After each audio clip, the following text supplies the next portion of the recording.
ಎಲ್ರಿಗೂ ನಮಸ್ಕಾರ.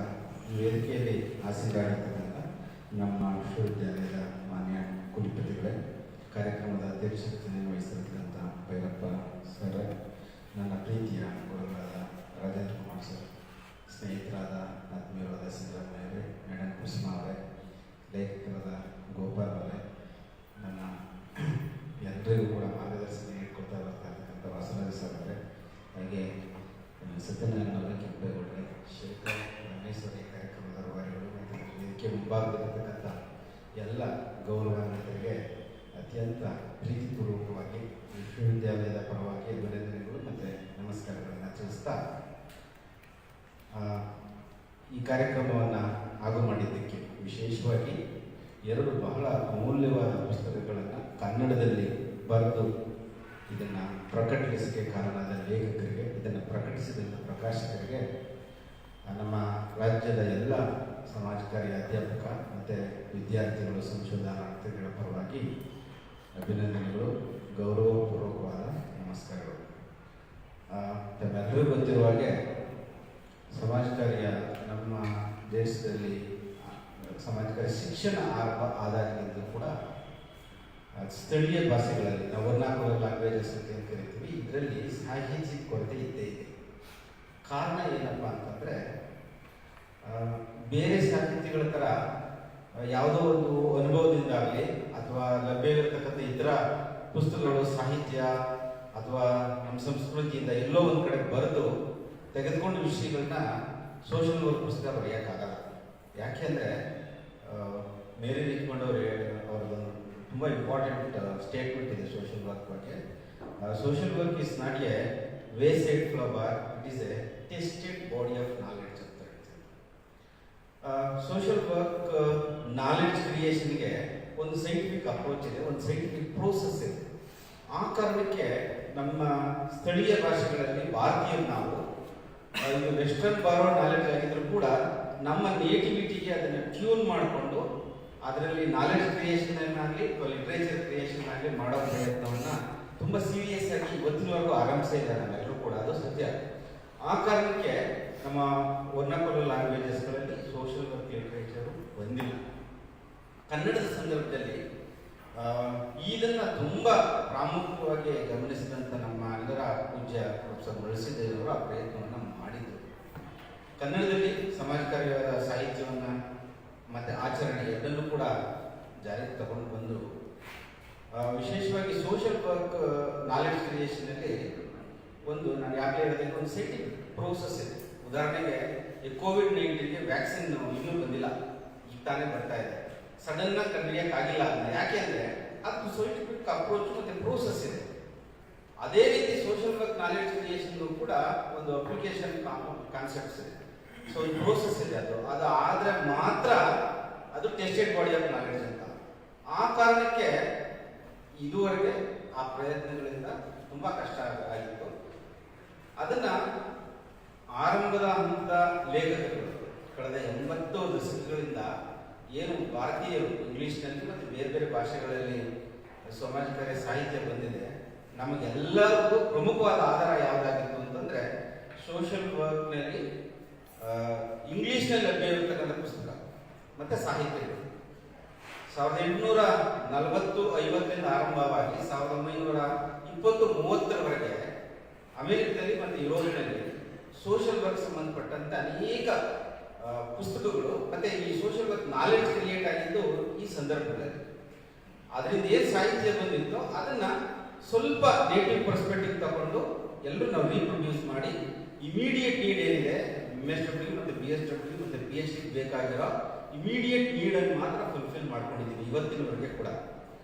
ಆ ಒಂದು ಪ್ರಯತ್ನದಲ್ಲಿ ಈ ಮುಂದೆ ಏನು ರಿಸರ್ಚರ್ಸ್ ಇದ್ದೀವಿ, ಟೀಚರ್ಸ್ ಇದ್ದೀವಿ, ನಮ್ಮ ಪ್ರಯತ್ನ ಏನಾಗಬೇಕು ಅಂದರೆ, ಇತ್ತೀಚೆಗೆ ಭಾರತೀಕರಣ ಆಫ್ ಸೋಷಿಯಲ್ ವರ್ಕ್ ಅಂತ ಒಂದು ಮೂವ್ಮೆಂಟ್ ಶುರುವಾಗಿದೆ, ತಮ್ಮೆಲ್ಲರೂ ಗೊತ್ತಿರ್ಬೋದು. ಇಂಡಿಯನೈಸೇಷನ್ ಆಫ್ ಸೋಷಿಯಲ್ ವರ್ಕ್ ಅಂತ ಮಾತಾಡ್ತಿದ್ದೀವಿ, ಈಗ ಭಾರತೀಕರಣ ಅಂತ ಶುರುವಾಗಿದೆ. ಆಗಲೇ ಗೋಪಾಲ್ ಅವರು ಪ್ರಸ್ತಾಪ ಮಾಡಿದ್ರು. ನಮ್ಮ ದೇಸಿ ನೆಲೆ ಒಳಗಡೆ ಸಮಾಜ ಕಾರ್ಯದ ಜ್ಞಾನವನ್ನು ಸೃಷ್ಟಿ ಮಾಡೋಕ್ಕಾಗತ್ತಾ, ಆಚರಣೆ ಮತ್ತು ಸಾಹಿತ್ಯ ಅದನ್ನು ಕೂಡ ಅನ್ನೋ ಪ್ರಯತ್ನ ಆಗಬೇಕು. ಆಗ ಮಾತ್ರ ನಾವು ನಿಜವಾಗ್ಲೂ ಸೋಷಿಯಲ್ ವರ್ಕನ್ನು ನಮ್ಮ ಕಲ್ಚರಲ್ ಪರ್ಸ್ಪೆಕ್ಟಿವ್ನಲ್ಲಿ ನಮ್ಮ ಸಾಮಾಜಿಕ ಸಂರಚನೆಗಳು, ಇಲ್ಲಿನ ಆರ್ಥಿಕ, ಸಾಮಾಜಿಕ, ರಾಜಕೀಯ ಇತರ ಸಾಂದರ್ಭಿಕ ಸನ್ನಿವೇಶಗಳನ್ನ ಇಟ್ಕೊಂಡು ಇಲ್ಲಿ ಸಮಸ್ಯೆಗಳಿಗೆ ನಾವು ಉತ್ತರಗಳನ್ನು ಕಂಡುಹಿಡಿಯುವಂಥ ಪ್ರಯತ್ನವನ್ನು ಮಾಡಬೇಕಾಗಿದೆ. ಆ ನಿಟ್ಟಿನಲ್ಲಿ ನಮ್ಮ ಇವತ್ತಿನ ಸಮಾಜ ಕಾರ್ಯ ವಿದ್ಯಾರ್ಥಿಗಳು, ಸ್ನಾತಕೋತ್ತರ ಅಧ್ಯಾಪಕರುಗಳು, ವಿಶೇಷವಾಗಿ ಫೀಲ್ಡ್ ವರ್ಕ್ ಮಾಡುವಂಥ ಸಂದರ್ಭದಲ್ಲಿ, ಅದಾದಮೇಲೆ ಪ್ರಾಕ್ಟೀಷನರ್ಸ್ಗೆ ಅತ್ಯಂತ ಬಹಳ ಪ್ರಮುಖವಾಗಿ ಬೇಕಾಗಿದ್ದಂತಹ ನಮ್ಮ ಸ್ಥಳೀಯ ಭಾಷೆಯಲ್ಲಿ ಬೇಕಾಗಿದ್ದಂಥ ಸಾಹಿತ್ಯವನ್ನು ವೃಂದಗತ ಸಮಾಜ ಪುಸ್ತಕದಲ್ಲಿ ಡಾಕ್ಟರ್ CR ಗೋಪಾಲ್ ಅವರು ಯಶಸ್ವಿಯಾಗಿ ನಮಗೆ ಕಟ್ಟಿಕೊಟ್ಟಿದ್ದಾರೆ.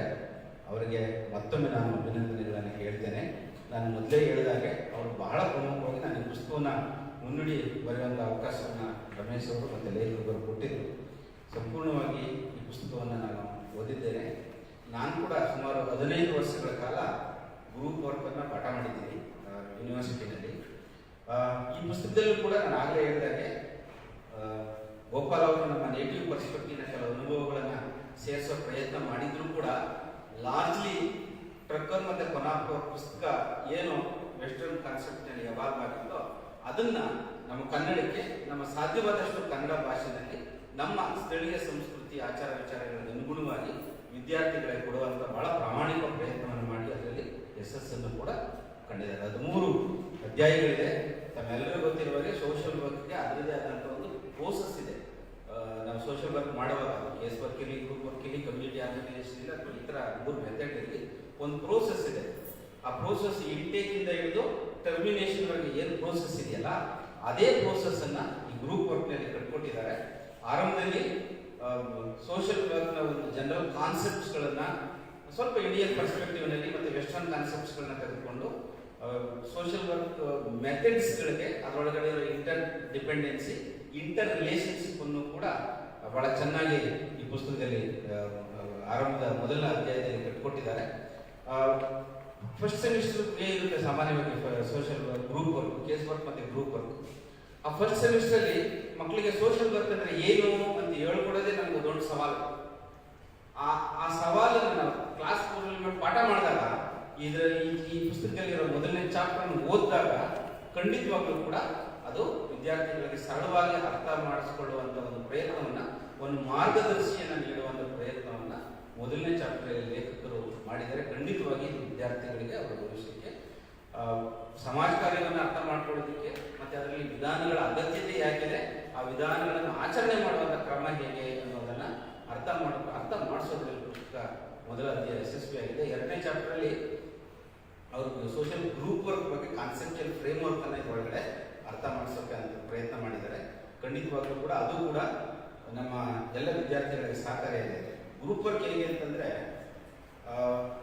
ಎಷ್ಟು ಬಹಳ ಪ್ರಮುಖವಾದದ್ದು ಅಂದರೆ, ಅನ್ಫಾರ್ಚುನೇಟ್ಲಿ ಏನಂದ್ರೆ ನಮ್ಮ ಎಲ್ಲ NGOಗಳಲ್ಲಿ ಗೌರ್ಮೆಂಟ್ ಸೆಟಪ್ನಲ್ಲಿ ಕೇಸ್ ವರ್ಕ್ ಮತ್ತು ಗ್ರೂಪ್ ವರ್ಕ್ನ ಅಪ್ಲಿಕೇಶನ್ ತುಂಬ ಕಡಿಮೆ. ಕಮ್ಯುನಿಟಿ ಆರ್ಗನೈಸೇಷನ್ಗೆ ಹೋಲಿಸಿದ್ರೆ ನಮ್ಮ ಇಂಡಿಯನ್ ಕಾಂಟ್ಯಾಕ್ಟ್ನಲ್ಲಿ ಇವೆರಡನ್ನೂ ಕೂಡ ತುಂಬ ನೆಗ್ಲೆಕ್ಟೆಡ್ ಮೆಥಡ್ಸ್ ಅಂತ ಹೇಳ್ಬೋದು. ಕಲಿತೀವಿ, ಎಲ್ಲರೂ ಕೂಡ MSW ಮಾರ್ಕ್ಸ್ ಕೊಡುತ್ತೆ. ಪ್ರಾಕ್ಟೀಸ್ಗೆ ಹೋಗಿ ಯಾರು ಗ್ರೂಪ್ ವರ್ಕ್ ಮಾಡ್ತಿದ್ದೀರಾ ಅಂತ ಇಷ್ಟು ಜನ ಕೇಳಿದ್ರೆ ನಾವು ಯಾರು ಕೂಡ ಗ್ರೂಪ್ ವರ್ಕ್ ಮಾಡ್ತಿಲ್ಲ. ಕೆಲವು ಮೆಡಿಕಲ್ ಮತ್ತು ಸೈಕ್ಯಾಟ್ರಿಕ್ ಸೋಷಿಯಲ್ ವರ್ಕ್ ಹೇಳಿದ್ರೆ ಕೆಲವು NGOದಲ್ಲಿ ಅಲ್ಲಿರೋ ಸೋಷಿಯಲ್ ವರ್ಕ್ ಮಾತ್ರ ರಿಹಾಬಿಲಿಟೇಷನ್ ಪ್ರೋಸೆಸ್ಸಲ್ಲಿ ಗ್ರೂಪ್ ವರ್ಕ್ ಮೆಥಡನ್ನು ಅಪ್ಲಿಕೇಶನ್ನು ಅಲ್ಲಲ್ಲಿ ಮಾಡ್ತಾ ಇದ್ದಾರೆ ಹೊರತು ಲಾರ್ಜ್ಲಿ ನಾವು ಯೂಸ್ ಮಾಡ್ತಿಲ್ಲ. ಈಗ ಮನುಷ್ಯನ ದೇಹ ಅಂತ ಹೇಳೋದಾದ್ರೆ ಒಂದು ಎಲ್ಲ ಆರ್ಗನ್ಸ್ ಇಂಟರ್ ಡಿಪೆಂಡೆಂಟ್.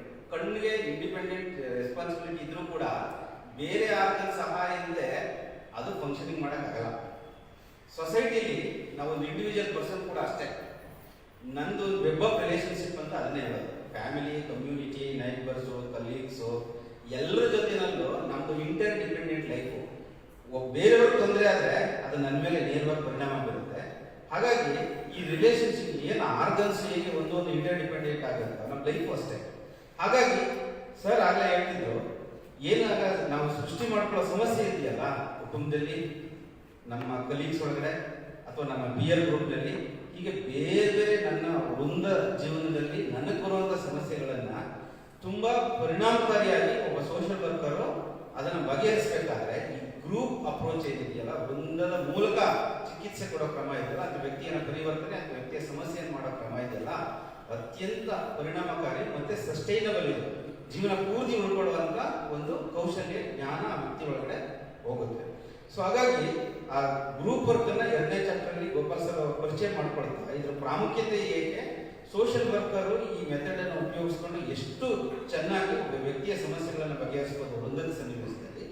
ಆ ಮೂಲಕ ಇಡೀ ವೃಂದದ ಸದಸ್ಯರ ಸಮಸ್ಯೆಗಳನ್ನು ಬಗೆಹರಿಸ್ತಾ ಕುಟುಂಬದ ಮತ್ತು ಇಡೀ ಸಮುದಾಯ ಒಂದು ಆರೋಗ್ಯಕರ ಸಮುದಾಯವಾಗಿ ಹೇಗೆ ಪರಸ್ಪರ ಹೊಂದಾಣಿಕೆಯ ಮೂಲಕ ಜೀವನವನ್ನು ನಡೆಸಬೇಕು ಅನ್ನುವಂಥದ್ದನ್ನ ವಿದ್ಯಾರ್ಥಿಗಳಿಗೆ ಅರ್ಥ ಮಾಡ್ಕೊಳ್ಳೋದಕ್ಕೆ ತುಂಬಾ ಯಶಸ್ವಿಯಾಗಿ ಚೆನ್ನಾಗಿ ಇದೆಲ್ಲ ಕಟ್ಕೊಟ್ಟಿದ್ದಾರೆ ಈ ಪುಸ್ತಕದಲ್ಲಿ. ಹಾಗೆ ಮುಂದುವರೆದು ಒಂದು ಚಾಪ್ಟರ್ನಲ್ಲಿ ಗ್ರೂಪ್ ವರ್ಕ್ ಪ್ರಿನ್ಸಿಪಲ್ಸ್ಗಳ ಬಗ್ಗೆ ತುಂಬಾ ಚೆನ್ನಾಗಿ ಹೇಳಿದ್ದಾರೆ. ಟ್ರಕ್ಕರ್ ಅವರು ಕೊಟ್ಟಿರ್ತಕ್ಕಂಥ 10 ಪ್ರಿನ್ಸಿಪಲ್ಸ್ಗಳನ್ನ ಸ್ವಲ್ಪ ಸೈಂಟಿಫಿಕ್ ಅಪ್ರೋಚ್ನಲ್ಲಿ ಇಲ್ಲಿ ಎಕ್ಸ್ಪ್ಲೈನ್ ಮಾಡಿದ್ದಾರೆ. ಗ್ರೂಪ್ ಡೈನಾಮಿಕ್ಸ್ ಬಗ್ಗೆ ಒಂದು ಚಾಪ್ಟರ್ನಲ್ಲಿ ತುಂಬಾ ಚೆನ್ನಾಗಿ ಬರ್ಕೊಟ್ಟಿದ್ದಾರೆ. ಕೊನಾಪ್ ಅವರು ಡೆವಲಪ್ ಮಾಡಿರುವಂತಹ ಗ್ರೂಪ್ ಡೈನಾಮಿಕ್ಸ್ ಅನ್ನ ಇಲ್ಲಿ ತುಂಬಾ ಯಶಸ್ವಿಯಾಗಿ ಅಳವಡಿಸಿದ್ದಾರೆ. ಇದೆಷ್ಟು ಇಂಟ್ರೆಸ್ಟ್ ಅಂದ್ರೆ ನಮಗೆ ವಸಂತಿ ವಿಜಯ್ ಮೇಡಮ್ ಇದನ್ನು ತುಂಬಾ ಚೆನ್ನಾಗಿ ಪ್ರಾಕ್ಟೀಸ್ ಮಾಡಿಸ್ತಿದ್ರು ಸ್ಟೂಡೆಂಟ್ ಇದ್ದಾಗ. ಕೆಂಪೇಗೌಡರಿಗೆ, ಶೇಖರ್, ಎಲ್ಲರೂ ನಮಗೆ ಸ್ಟೂಡೆಂಟ್ಸ್ಗೆ, ಸರ್ಗೂ ಸಮೇತ ಎಲ್ಲರಿಗೂ ಗೊತ್ತಿದೆ. ಸೋಸಿಯೋಮೆಟ್ರಿ ಮಾಡಿಸ್ತಿದ್ರು. ಸೋಸಿಯೋಮೆಟ್ರಿನಲ್ಲೇ ಇಡೀ ಕ್ಲಾಸ್ ರೂಮ್ ಅಲ್ಲಿ ಎಕ್ಸ್ಪೆರಿಮೆಂಟ್ ಮಾಡಿ ಒಂದಷ್ಟು ನಮಗೆ ಅದರ ನಿಜವಾಗ್ಲೂ ಅರ್ಥ ಆಗೋ ಥರ ಅದನ್ನ ಮಾಡಿಸ್ತಾ ಇದ್ರು. ಬರೀ ಐಸೋಲೇಷನ್ ಗ್ರೂಪ್ ಡೈನಾಮಿಕ್ಸ್ ನಲ್ಲಿ ಬರೀ ಐಸೋಲೇಷನ್ ಅನ್ನು ಅಡ್ರೆಸ್ ಮಾಡಬೇಕಾದ್ರೆ ಎಷ್ಟು ಜ್ಞಾನ ಮತ್ತು ಅಪ್ಲಿಕೇಶನ್ ಬೇಕು ಅಂದ್ರೆ ಅಷ್ಟೊಂದು.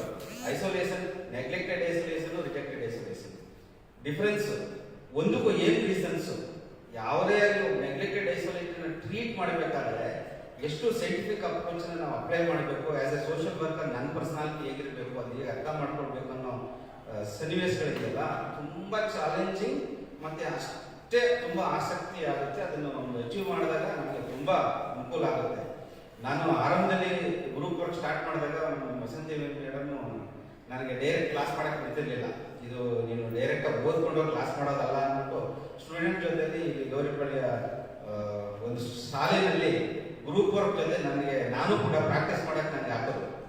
ಅಲ್ಲಿ ಗ್ರೂಪ್ ವರ್ಕ್ ಪ್ರಾಕ್ಟೀಸ್ ಮಾಡಿಕೊಂಡು ಆ ಎಕ್ಸ್ಪೀರಿಯನ್ಸ್ ಬಂದು ಅದನ್ನ ಹೇಳ್ಕೊಂಡು ನಾನು ಕಾನ್ಸೆಪ್ಟ್ ಎಕ್ಸ್ಪ್ಲೈನ್ ಮಾಡಬೇಕಿತ್ತು ಕ್ಲಾಸಲ್ಲಿ. ಆ ಥರ ಟ್ರೈನಿಂಗ್ ಮಾಡ್ತಿದ್ರು ಬಿಗಿನಿಂಗ್ನಲ್ಲಿ.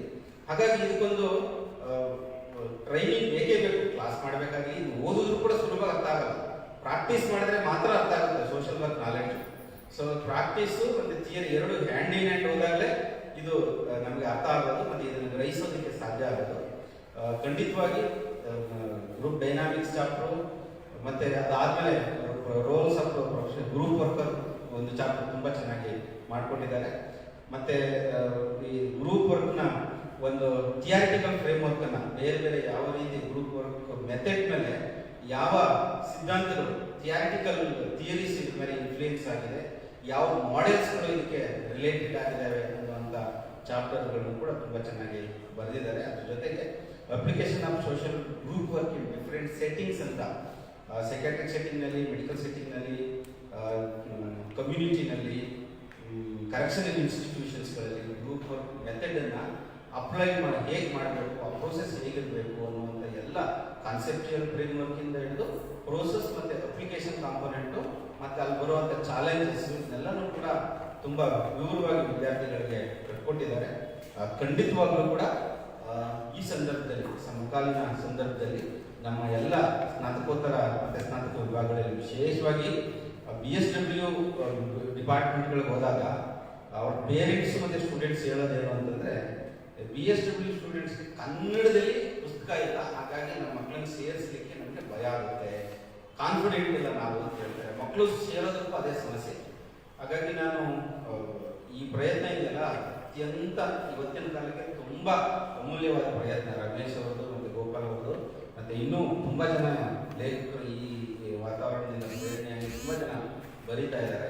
ಅವರೆಲ್ಲರೂ ಕೂಡ ನಿಮ್ಮ ಪ್ರಯತ್ನ ಖಂಡಿತವಾಗ್ಲೂ ಮುಂದುವರಿಬೇಕು. ಅತ್ಯಂತ ಅವಶ್ಯಕತೆ ಇದೆ. ಕನ್ನಡದಲ್ಲಿ ಎಲ್ಲ ಸಮಾಜಕಾರಿ ವಿಷಯಗಳ ಪುಸ್ತಕವನ್ನು ನಾವು ತರಲೇಬೇಕಾಗಿದೆ ಒಂದು ಹಂತದಲ್ಲಿ. ಅದರ ಜೊತೆಗೆ ನಾವು ಸೋಷಿಯಲ್ ವರ್ಕ್ನ ಒಂದು ಎಕ್ಸ್ಪೆರಿಮೆಂಟ್ಗಳು ಮಾಡಿ ನಮ್ಮ ದೇಸಿ ನೆಲೆಯಲ್ಲಿ ಸೋಷಿಯಲ್ ವರ್ಕ್ ನಾಲೆಡ್ಜನ್ನು ಕ್ರಿಯೇಟ್ ಮಾಡಬೇಕಾಗಿದೆ. ಅದನ್ನು ಪ್ರಯತ್ನವನ್ನು ಕೂಡ ತಾವೆಲ್ಲರೂ ಮಾಡಬೇಕು ಅಂತ ನಾನು ಕೇಳ್ಕೊಳ್ತಾ ಮತ್ತೊಮ್ಮೆ ಲೇಖಕರಿಗೆ ಮತ್ತು ಪ್ರಕಾಶಕರಿಗೆ ಅಭಿನಂದನೆಗಳನ್ನು ಹೇಳ್ತಾ, ರಾಜೇಂದ್ರ ಕುಮಾರ್ ಸರ್ ಅವರಿಗೆ ಈ ವಿಶೇಷವಾಗಿ ಈ ದಿನ ನಮ್ಮನ್ನು ಕೂಡ್ಕೊಂಡಿದ್ದಕ್ಕೆ, ನಮ್ಮೆಲ್ಲ ಬಹಳಷ್ಟು ಜನರಿಗೆ ಪ್ರೇರಣೆ ಮತ್ತು ನಮಗೆ ಮಾರ್ಗದರ್ಶನ ಎಲ್ಲವನ್ನೂ ಕೂಡ ಅಷ್ಟು ವರ್ಷಗಳಿಂದ ಮಾಡ್ಕೊಳ್ತಾ ಬರ್ತಿದ್ದಾರೆ. ವೇದಿಕೆಯಲ್ಲಿ ಖಂಡಿತವಾಗ್ಲೂ ಬಹಳ ದೊಡ್ಡ ದೊಡ್ಡ ಮೇಧಾವಿಗಳು, ವಿದ್ವಾಂಸರು, ಗೌರವಾನ್ವಿತರು ಇದ್ದಾರೆ ವೇದಿಕೆ ಮುಂಭಾಗದಲ್ಲಿ ಕೂಡ. ನಾವೆಲ್ಲರೂ ಕೂಡ ಇವತ್ತು ಒಂದು ಸಮಾಜಕಾರಿ ಪುಸ್ತಕ ಬಿಡುಗಡೆ ಸಂದರ್ಭಕ್ಕೆ ಅತ್ಯಂತ ಒಂದು ವಿಶ್ವಾಸನೀಯ ಮತ್ತು ಒಂದು ಮಾರ್ಗದರ್ಶಿ. ಇದು ಮುಂದುವರಿಬೇಕು ಅಂತ ನಾನು ಕೇಳ್ಕೊಳ್ತಾ, ನಾನು ಮರುಳಸಿದ್ದೇಶ್ವರ ಸರ್ ದೇಸಿ ನೆಲೆಯಲ್ಲಿ ಪುಸ್ತಕ ಬರೀಬೇಕು ಅಂತ ಎಲ್ಲ ನಮಗೆ ಎಜುಕೇಟ್ ಮಾಡ್ಕೊಳ್ತಾ ಬರ್ತಿದ್ರು. ಪಂಚಮುಖಿ ಅಂತ ಒಂದು ಸಣ್ಣ ಪುಸ್ತಕ ಬರೆದಿದ್ರು, ಗ್ರಾಮ ಪಂಚಾಯಿತಿಗಳ ಜೊತೆಯಲ್ಲಿ ಒಬ್ಬ ಸೋಷಿಯಲ್ ವರ್ಕರ್ ಹೇಗೆ ಕೆಲಸ ಮಾಡಬೇಕು ಅಂತ, ನಮ್ಮದೇ ಕಲ್ಚರಲ್ ಪರ್ಸ್ಪೆಕ್ಟಿವ್ನಲ್ಲಿ ಇದನ್ನ ಪ್ರಾಕ್ಟೀಸ್ ಮಾಡಬೇಕು ಅಂತೇಳಿ ನಾನು ಕೂಡ ಶಿವಮೊಗ್ಗದಲ್ಲಿ ಕುವೆಂಪು ಯೂನಿವರ್ಸಿಟಿಯಲ್ಲಿ ಇದ್ದಾಗ ಅದನ್ನು 2 ವರ್ಷಗಳ ಕಾಲ ಒಂದು ಗ್ರಾಮೀಣ ಸಮುದಾಯದಲ್ಲಿ ಪ್ರಾಕ್ಟೀಸ್ ಮಾಡಿ ನಮ್ಮ ಸಿಲೆಬಸ್ಗೆ ಅದನ್ನು ಸೇರಿಸ್ಕೊಂಡಿದ್ವಿ. ಸರ್ ಕರ್ಕೊಂಡೋಗಿದ್ದೆ ನಾನು ಬಳಸಿದ್ದೆ ಸರ್ ಅದನ್ನು ಉದ್ಘಾಟನೆ ಮಾಡಲಿಕ್ಕೆ. ಆ ರೀತಿ ದೇಸಿ ಚಿಂತನೆಗಳಲ್ಲಿ ಸಮಾಜ ಕಾರ್ಯ ಬರಲಿಕ್ಕೆ ನಾವೆಲ್ಲರೂ ಕೂಡ ಇನ್ನು ಮುಂದೆ ಪ್ರೇರಣೆ ಆಗಬೇಕು. ಈ ಕಾರ್ಯಕ್ರಮ ಅದಕ್ಕೆ ಒಂದು ಮುನ್ನುಡಿ ಬರಲಿ, ನಾವೆಲ್ಲರೂ ಕೂಡ ಆ ನಿಟ್ಟಿನಲ್ಲಿ ಆಲೋಚನೆ ಮಾಡಬೇಕು ಅಂತ ನಾನು ಮತ್ತೊಮ್ಮೆ ಕೇಳ್ಕೊಳ್ತಾ ನನ್ನ ಮಾತನ್ನು ಹೆಚ್ಚು ವಿವರವಾಗಿ ಪರಿಚಯ ಮಾಡಲಿಕ್ಕೆ ಹೋಗಲಿಲ್ಲ ಸಮಯದ ಅಭಾವದಿಂದ. ಸೊ ಹಾಗಾಗಿ ಈ ಪುಸ್ತಕವನ್ನು ಎಲ್ಲರೂ ತಾವೆಲ್ಲರೂ ಓದಬೇಕು ಅಂತ ಕೇಳ್ಕೊಳ್ತಾ ನನ್ನ ಮಾತುಗಳನ್ನು ಮುಗಿಸ್ತೇನೆ. ನಮಸ್ಕಾರ.